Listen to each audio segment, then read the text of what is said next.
So pinalitan ulit natin yung mga IC, dalawang Class D IC IRS.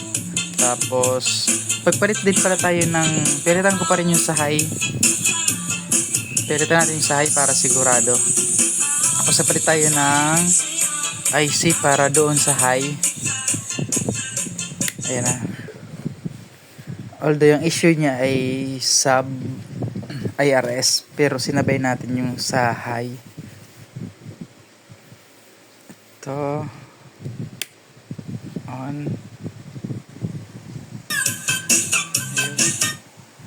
Okay, wala na yung rattle sa Twitter. Pag binubuhay may rattle sa Twitter, wala na siya. Okay, mute natin. Okay, wala na.